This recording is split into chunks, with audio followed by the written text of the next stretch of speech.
You are listening to the On the Blueline podcast, covering the National Hockey League and more hockey news. Here are your hosts now, Phil Bernardi and Chad Van Doorzen. And welcome, folks, to the On the Blueline podcast. I'm Phil Bernardi, and my partner Chad Van Doorzen is along with me. What's going on? How you doing, Chad? Hope you had a great, happy holidays. Oh, yeah, it was good. How was yours? It was great. I had an awesome New Year's also. I hope yours was pretty well, and I hope 2017 brings you much luck. Oh, yeah, you too, man. And hopefully it brings up a lot of luck for some of these teams that hope to make the playoffs. Before we get to some of the news, we're going to recap some games. So first we're going to start off in Florida, where Winnipeg traveled and kicked a little butt, 4-1 in Florida. But we did have a big moment for Florida, even though they only had one goal. Jaromir Jagr.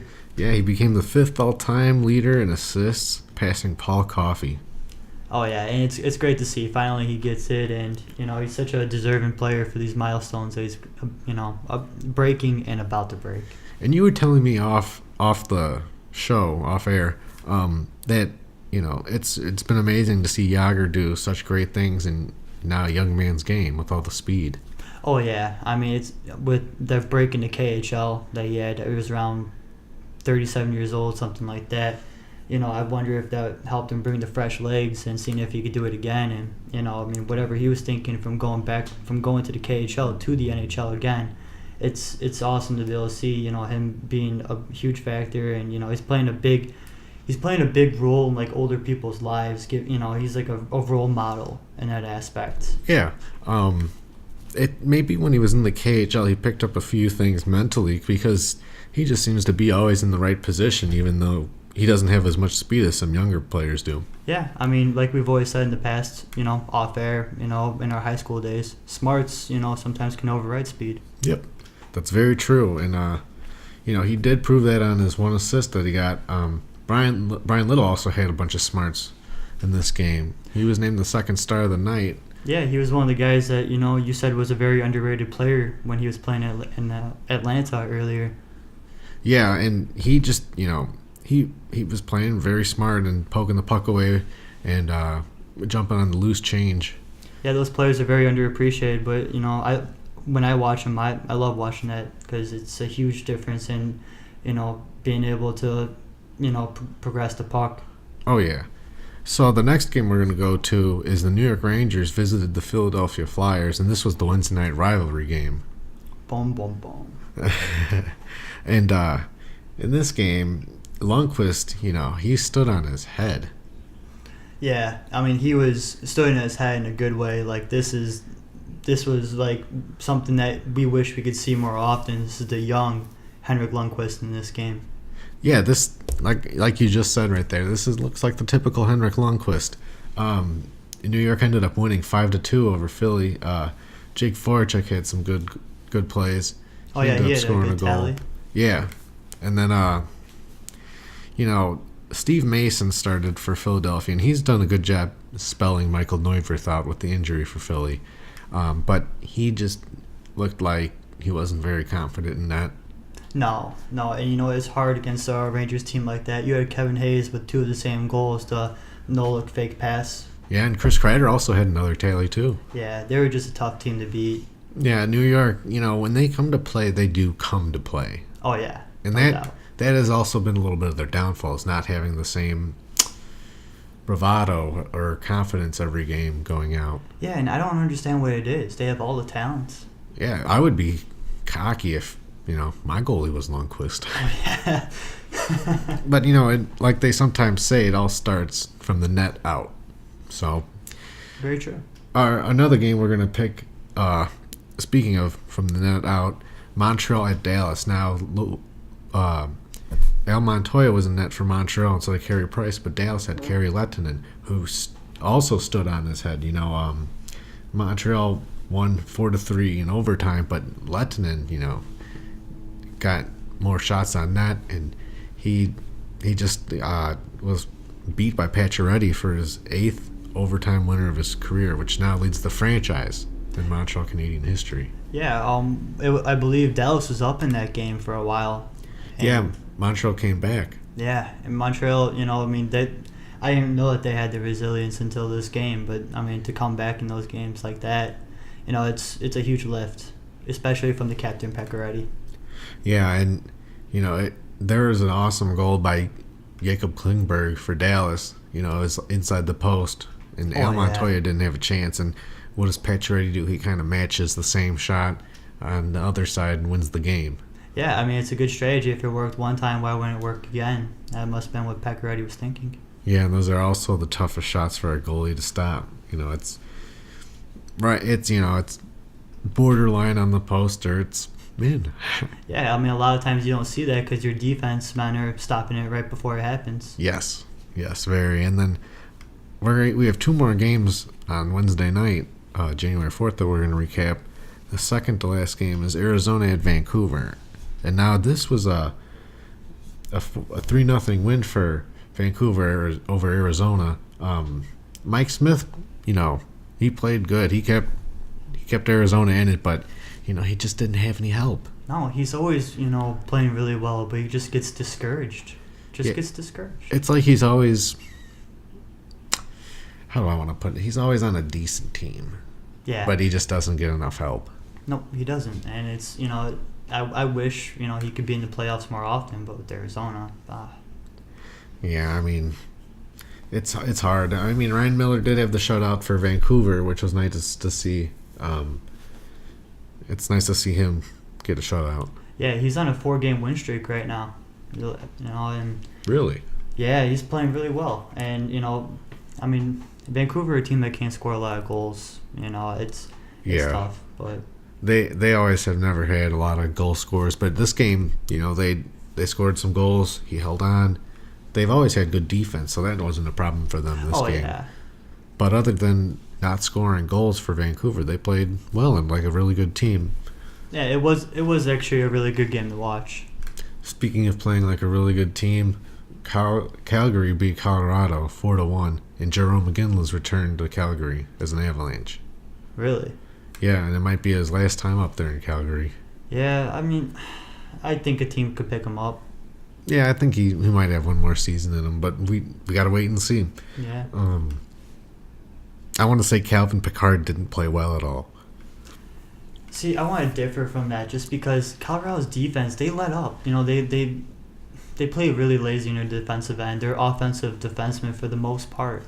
And I think that he's not, like you taught me in the past about the goalie positioning. He's not that far off. It's just, on the 27th, I mean, the puck goes from the back end and bounces off his back. Yeah, there's nothing you can really do about that. And he wasn't really out of position too much last game against Calgary in December. But I just think on the 4th, on Wednesday, he just did not look very good at all positioning because Calgary took advantage. Oh, yeah. Yeah, they knew they had him pretty much, and just one of those type of games. And finally, the last game for Wednesday, January 4th, is Detroit at Anaheim, and Detroit ended up shutting out. Anaheim, ended up shutting out Detroit. Got Jonathan Gibson with the shutout. Jonathan Gibson with the shutout? Yeah, I mean, you and I have been pretty harsh on him, but he looked pretty good against Detroit. Yeah, and Detroit, they can put up goals with speed. They can put it up with, their puck possession play, mostly their speed. But, I mean, John Gibson has really picked up his play. Oh, yeah. He was even named the first star of the night. Oh, really? Yeah, he played pretty good. Yeah, and you know what? They have, his name's Nick Ritchie, I believe. I was looking at his stats the other day. He doesn't have a whole lot of tallies, but guys picking it up like that, I don't know. I mean, Anaheim could be a force with their young players. Yeah, you do need your younger guys to be gritty and score goals. All right, we're going to go to Thursday, January 5th, last night, and there are a ton of good games. Oh, yeah, what would you like to start with? Oh, man. How about we start off in Boston with Edmonton versus Boston? I watched that game, and I liked it very much. It was one of those type of games that, Boston at first had the momentum. I believe it was going to second or third, and all of a sudden you see a guy like Patrick Maroon, put a deke in, and what was it? Patrick Maroon had his first hat trick. Yeah, his first career hat trick. Wow, it was a good game. Edmonton ended up winning 4-3. They kept it pretty close. Yeah, it was good to see Krejci and who was the other veteran, Patrice Bergeron, put up the numbers like they need to. Yeah, Bergeron had a nice goal in that game. Well, yeah. Did you see if you saw it from the slot, right? Yep. Yeah. Oh, man, he just floated right in there and took advantage. The next game we're going to go to is Washington versus Columbus. And Washington ended Columbus's winning streak. So disappointing to see. Like, I was really hoping that they would be able to go to, be able to beat them and make history. It was, I believe it was Pittsburgh's record, huh, Phil? Yes, I believe it was Pittsburgh with 14 wins. 17? I believe it was 17. Yes, I think so. Yes. And Columbus had been playing very, very well with John Tortorella this year. I mean, you can go back to the Rangers maybe 3 years ago when Tortorella was the coach, and it's the almost the exact same blueprint. Yeah, I mean, you're right on that. And, I kind of criticized, if they make the playoffs, what kind of team are they going to be? Are they going to be the first round knockout or the second round knockout? I know you disagree, but at the same time, they definitely are that same formula. I do think that Columbus could win a playoff round this year. Winning 2 rounds, I don't know, but we got to wait to see even what teams are getting close to making the playoffs before we even say who's winning a round or not. Right. With the 16-game winning streak now, I mean, they beat some good teams, and they beat them good. Doing the block shots, scoring the goals, doing Columbus deserved this win streak by how they were playing. Yeah. Everybody contributes every night, and even with with their defense, how Jordan Tortorella plays, they have the skill with Nick Foligno, Brandon Saad, Adam Wenberg, and these guys, these pieces are really working well together for Columbus. Oh yeah, and Bobrovsky's been playing amazing, and he just had an off night, and I think the whole team did. The whole team did. I think the pressure is really adding up, and that happens a lot on these win streaks. Yes, sometimes it's just kind of good to lose, and mentally. Yeah, get it out of the way, and it's also the big thing for Columbus coming up is how they're going to rebound from this. You can have a 16 game win streak and then go 3 for 10 in the last 10 games, and it's like it counts for nothing. They have to be able to bounce back, and that's what's going to be, this is going to be a test of their resilience. Well, the good thing for Columbus is with this big 16 game win streak, they have jumped to first place in the Metropolitan Division, ahead of Montreal, who started the season off really hot, and above the Rangers, who also started the season off scorching hot. So, winning all those games and becoming in first and leapfrogging a bunch of really good teams has put Columbus in a really good spot for really also being a really good team. Yeah. So Columbus might even be buyers in a couple months at the trade deadline. We have to talk about that later on. I'm looking forward to seeing what goes on with that. Yes, we'll have to talk about that after the All-Star game. Oh, yeah. Which is coming up at the end of this month, January 28th and 29th.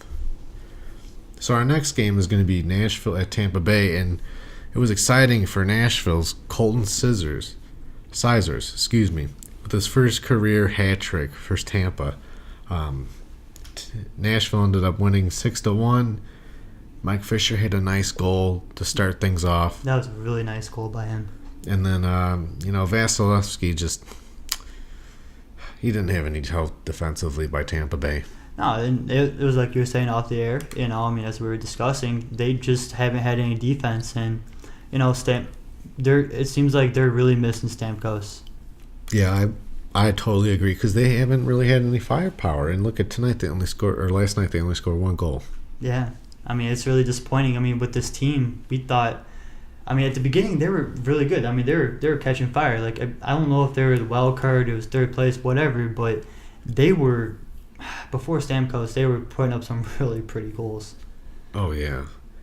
The next game we're going to talk about is Carolina visited St. Louis, and Carolina ended up pulling out a victory 4-2 over the Blues. Cam Ward was in net, and Jake Allen was in net for the Blues. But Tarasenko had a very nice goal in this game. Tarasenko, yeah, he's, I don't know how many years. It's been about 3 years? I think 3 or 4 years. Yeah, he almost has more goals in St. Louis history. And, Yeah, like you said, he's been scoring a lot. He's only been on the map several seasons, but in Right. that time, he's developed himself to maybe one of the top goal scorers in the Western Conference. Every single time he has the puck and I'm watching a Hawks game, I'm like, I'm sitting He there is, really yeah. intense to it. Oh man, he is very dangerous. Yeah, he's a wrist shot, and I mean, he can even set up the plays, even though the rest of the guys, they don't always follow through with that, but he sets up a lot of pretty plays. If they would go through, he'd get attention for that. But just that wrist shot alone, it's dangerous. Oh yeah. And so now, another game that was really good was Chicago versus Buffalo, and Buffalo started things off hot, and Chicago came back and ended up winning it in overtime. Artem Anisimov had 2 goals, one really, crucial by being in front of the net. And what have you said? You've always said you got to play dirty to get a goal, and sure Sometimes, enough, yeah. he played a little dirty in front of the net, taking a couple whacks. And you know what? The garbage goals sometimes are the most important, because this is the goal that forced him to overtime. Oh yeah, and you know what the thing about Anisimov is, it's not only how the grit he has in front of net, it's the skills. Those hands are meant to be in front of that net and put up the tallies that he does. Oh yeah, it's nice seeing him as a center because he's got nice hands, but he also does have enough grit to stand in front of the net. Yeah, when he has the wingers on his side. Oh yeah, Panarin and Kane. Yeah, I mean, he's got a lot of talent with him, and it's good to be able to see his skill progress. Oh yeah, he's been a nice acquisition. Yeah. Detroit shut out Los Angeles in LA last night, 4-0. This was Jared Coro's first career shutout. Yeah, it looked like the Kings just fell apart too. Yeah, I mean, they did have a bunch of good scoring chances. Sadaguchi almost had a nice scoring chance, but Steve Ott came in with the poke check. I always kind of think that Sadaguchi kind of saves it from himself. He has so many opportunities, and it bothers me how he just hasn't been able to finish those plays like he should, because he gets a lot of breakaways. That's very true. It looked like he was getting ready to deke out Coro, but he might have made one too many moves. Thomas Vanek had 2 tallies in this game. Thomas Vanek? Yes. Yeah, I mean, they had more depth and they had more, Thomas Vanek has been a very good player for Detroit. I mean, he's been a has-been for, the other teams, Buffalo and Minnesota. He was a has-been for the reason of Minnesota because he was getting paid so much, and it seemed like he was like a lazy type of player. Yeah, this has kind of been a rebirth for Vanek. It's really good to see. Like, he's got a lot of talent, and he's showing it for Detroit. It's awesome. Oh, yeah, and then their final game of the night was, I have to say, the most exciting one. Minnesota at San Jose, and Minnesota ended up winning this thriller 5-4. Yeah, and I mean, what did you notice going into the third? It was 2-1. Man, like so how many goes into the third now? 6. That's I 6 believe. goals in the third period. Whoever bought those tickets got a show. You bet. And Devin Dubnyk is one of the top goalies this year, and he was having some trouble this game. Yeah, you know what? And with the guy who has a .939 save percentage, it's rare to see. 4 goals against the Sharks, but then again, Phil, the Sharks can really put up some numbers. They are a highly skilled offensive team. Oh yeah, Patrick Marleau had a nice goal. Yeah, at the very, very beginning. Oh yeah, and then Koivu ultimately had the game winner.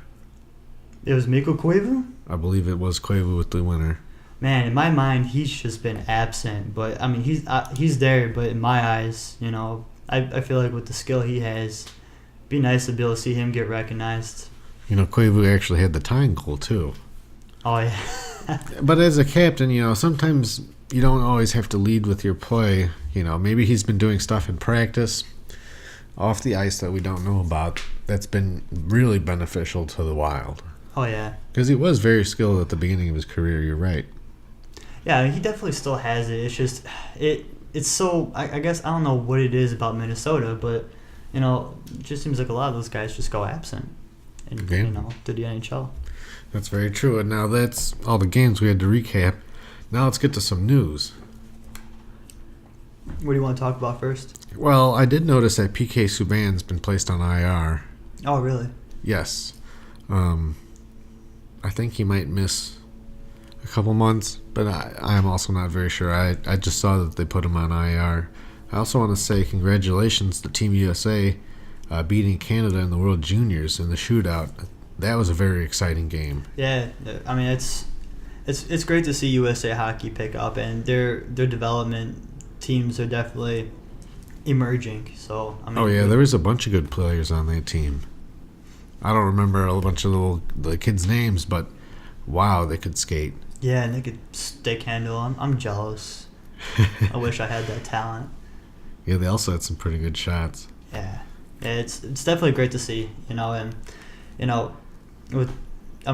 watching that type of hockey, if you get a glance at that, I'll watch it because it's hockey the way it should be played. It was very speedy, smarts, big hits, but not stupid hits. Yeah. Even for being young kids, they know how to play the game of hockey. Yeah, it's almost like the college football of the NFL. I mean, these guys are trying to prove who they are, who they're going to be. Right. Yeah. Well, Chad, looks like you got called off for a high stick. Oh, come on. It's time to go to the sin bin for you. So while we're taking to the sin bin, we're going to talk about the outdoor games that happened over the holidays. Oh, man. Did you watch both of them? Oh, yeah, I did. January 1st, the Centennial Classic, celebrating 100 years of the NHL. Yep. What is cooler than that? 1917 to 2017. It's been a wild 100 years. There's been a canceled season. There's been World War II. Oh, yeah. I didn't even think about that. Yeah, there's been a lot of crazy stuff. I mean, back 100 years ago, the ice wasn't even white. It was black. What? Yeah, then they ended up painting white so you could see the black puck on television. So was the puck white? Because when the ice was black? Nope. The puck was black because it was a black and white TV. They had to paint the ice white. So how cool is that, Chad? No, that's... So I did like the Centennial Classic. It looked like it was up in Toronto. Yeah. I did watch the alumni game. That part was probably the best for me. But it was cool seeing Frederick Anderson's new age pads have a custom design on them by Bauer. Yeah, I know you're a big fan of all that. Yeah, they definitely look nice. It's interesting to see where technology is going. But yeah, this was a pretty good game. Definitely a classic for those up north to remember, with Austin Matthews winning the game. You mentioned to me it was a Sidney Crosby moment for him. Right. We like to see that as fans, just like those little simple stories where, a player that we know is going to be really good and has a great future to his career. It's nice to be able to see those type of moments outdoor and in a ceremony type of game. Yeah, and in the spotlight for sure. Yeah, like you said, a ceremony type game. Yeah. That was a nice little play by him to chip the puck up. And, he just timed it just right because it was coming off the boards and was flat. And he chipped it with the backhand. Yeah. That was a really good play. With Detroit coming back from 42, they tied it with like 1.5 seconds left. And, I was sitting at the bar with my buddies and we were just, I was like, watch, they're going to tie this game. They ended up tying it and we ended up going to overtime. I felt like it had to go to overtime for it to be one of those spotlight type of games. And, it's wonderful to see. Oh, yeah, and Austin Matthews, coming from Arizona, it was cool seeing him outdoors, and, a game-winning goal, the moment was his. Oh, man. And then the next day was the Winter Classic, which was, St. Louis was hosting the Chicago Blackhawks over at Busch Stadium where the St. Louis Cardinals play. That was a pretty good game. It was. Tarasenko just happened to get one in, what was it, the second, third, I believe it was the third period. Yes, I think you're right. Yeah, he ended up, putting it, it was a skate, or what was it? It was a bounce off? I'm not sure, but, we did talk about Tarasenko being one of the top goal scorers in the West, and sure enough, he scores the winner. Yeah, he had so many opportunities. I believe he hit a post before that. The man is a dangerous shooter. He's such a threat. Every single time he has the puck, I get out of my seat. And I sit there and be like, this guy cannot have the puck, but he gets it anyways. He finds the guy finds a way. Oh yeah, he always finds a way. And that's what makes him a leader on the team is his play. But he also looks like he leads, by example and with his heart. Definitely, It looks like he's kind of come out of his shell, growing older as a player. Yeah, and that definitely happens when he's from Russia, so therefore Yes. For him to be able to speak English and not as you're speaking a second language, third language, whatever, you're not really yourself. You're just thinking about if whatever you're saying is translating to the other person. So Right. you really don't get your what you feel on the inside, whatever. As he progresses, same like Ovechkin. Correct. You Correct. you get more of a feel for everybody else, and that creates more chemistry. It's gonna be good. Yeah, that Blues team's looking good. Jake Allen's been great all year, and he helped them stay in the game for sure, keeping the score 2-1. What do you think about those pads? Oh, those were my favorite. The whole Winter Classic and Centennial Classic. Yeah, that was a good point out. Those are nice. Even the Heritage Classic back in October, between the Jets and the Oilers, this was still my favorite. Now I gotta wait. I gotta wait for the outdoor game between the Penguins and Flyers coming up, because maybe one of those guys has something cool. But as far as I can tell, it's been Jake Allen with those cool blue and yellow pads. Pittsburgh's got the color yellow too, so we'll see. Yeah, we'll see. So, folks, we got 3 games to preview for you before we head out on the road here. The first game we're going to preview is for Saturday, January 7th. The Rangers visit Columbus, and it's a 7 p.m. start. Yeah, hopefully if Columbus can, like I was saying earlier about the bounce back, if Columbus can just, if they win this game, I mean, even if they play a really good game and lose, it's still one of those things that says, hey, we are the Columbus Blue Jackets that had that 16-game win streak, and I hope they prove that. Now, the big thing here is Tortorella's coaching against his former team, and, Columbus is playing, within their conference and their division. The Rangers are in the Metropolitan Conference with them. So it's going to be a very interesting game, and, that's why we chose to preview it for you guys. Yeah, definitely watch that game because, I mean, this is one of those games. It might be game of the year when we talk about it like this. With the goalies, Lundqvist and Bobrovsky. Oh, yeah. Even if they bring up their backups, it's still a great game. Yeah, Antti Ranta and Curtis McElhinney, those are both good players too. Yeah.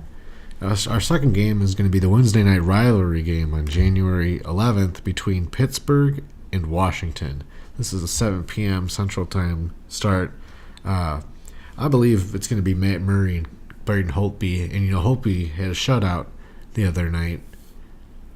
Yeah, I mean, with Brandon Holtby, he made a lot of great saves. Washington's defense is really, back then we would always criticize Washington for just being a high-scoring offensive team, whatever, but they've definitely built like this structured defensive team, and now they're starting to score. They're very dangerous. Oh yeah, and they've always been able to score. It's just been them being able to hold their own defensively, and now with the arrival of Holtby and, like you said, more defensive players, that has really helped them become one of the more elite teams. Yeah, I mean, they got off to a slow start, and last time they played, it was also a Wednesday night rivalry. Washington defeated Pittsburgh 7-1. Wow. 7-1. I mean, but this rivalry is all based off Crosby and Ovechkin, which I know you and I love to see. I'm a Crosby fan. You're the Ovechkin fan. And, either way it goes, Ovechkin is always looking for Malkin. It's fun to watch. Oh, yeah, it's going to be a great one. And then the final game we have to preview for you guys before we join you again is Montreal at Minnesota on Thursday, January 12th. This is also a 7 p.m. Central Standard Time start. Now, why do you like this one?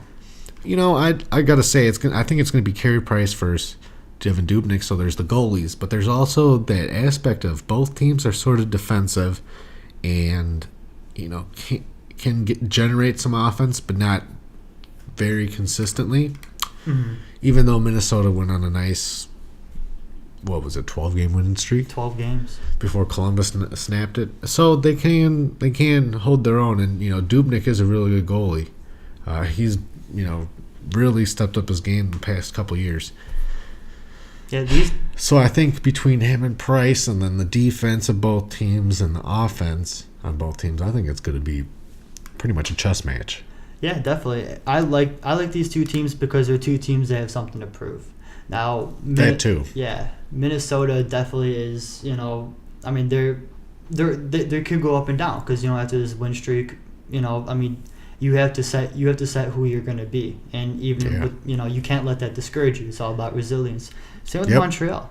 Resilience and coming back basically from nothing to something. Oh, you got to rebuild no matter what. Definitely, and yeah, like we said, it's all about resilience, and hopefully, especially when it's not the second half yet, but it kind of feels like the second half in my eyes. I think it already is to me too. Looking at what teams have played, it's kind of there, the halfway. With the games played, I know that Pittsburgh's New York's at 41. Yeah, so that's halfway. Yeah, that's halfway. So it's pretty close to being halfway through the season when the New Year's happens, which is a nice kind of way to look at it for hockey and to kind of be consistent. Yeah. The new year brings the new half, so to say, for the season, and it's going to be interesting to see what some of these teams do with the All-Star game and trade deadline coming up. Yeah, we'll definitely be looking into that because, I mean, with the news and rumors, I mean, it's exciting to see. I mean, when was the last time Columbus were buyers at the trade deadline? They haven't had any reason for a long time.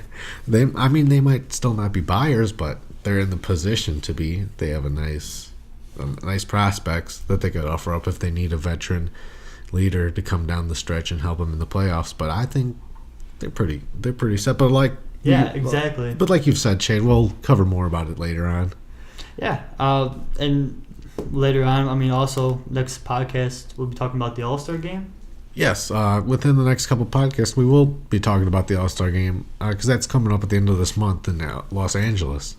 Oh man, that's gonna be cool. Yeah, I always love watching the skills competition. Skills competition's the best. Yeah, we gotta watch the. We'll probably have to recap and look at the previous ones in the past because those are always fun. Yeah, we'll have to talk about who had the fastest shot. Who is the most accurate shooter. They have accurate passer now. I believe that was Backstrom last year. Oh wow, I didn't know they had accurate passer. Yeah, that's a tough one. No, I think they have fastest skater still, right? Yeah, who was the fastest skater last year? Oh man, I don't even remember. But it's going to be so exciting to see. And after that, a couple weeks after that is the trade deadline. Yeah, it's been a great NHL season so far. Oh yeah, and it's only halfway over.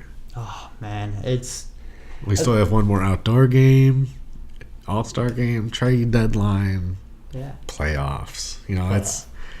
It's an awesome way to start 2017. Yeah, I mean this first half, I tell you what, no one thought Columbus Blue Jackets. Nope. You're looking at one guy, but you believed in the Blue Jackets a few podcasts ago, so I have to give you some credit, Chad. I stuck with them at the beginning of the season just because of the hype of them whomping on Montreal. But ever since then, I joined that bandwagon. And you know what? It's paid off for you. Yeah, definitely. I tell you what. The other thing too is I did not think Dallas would be as hurt. Yeah, I think Dallas themselves didn't expect to be so diminished with injuries. Yeah, that injuries have plagued them. Last time I looked, might have been 2 weeks ago. Patrick Sharp, had 1 goal, 1 assist, and only played 12 games. I just can't believe that with all their skill, basically all their skill got hurt. That's why that all happened. But yeah, it hasn't been pretty, and it looks like Niemi and Lettinen have kind of fallen off the map compared to last season, which for Dallas fans has to be disappointing. But I think they can still make a run for things. You really think so? Yeah, I think so, but that's all we got for today. Make sure you hit the subscribe button and hit us up on Twitter or Facebook. We're We're on Twitter at Blueline Podcast. We're also on Instagram at On the Blueline Podcast 1. Yeah, if you have any questions too. Yeah, be sure Please to bring reach them to us us. on Facebook or Twitter. Like I said, our Twitter handle is at Blueline Podcast, and we're on the Blue Line on Facebook. Make sure to subscribe to us on Facebook or YouTube, to get our newest content. As for myself, Phil Bernardi, and my partner, Chad Van Dersen, See ya. we want to say thanks for tuning in and hope you have an awesome weekend, and we'll see you again.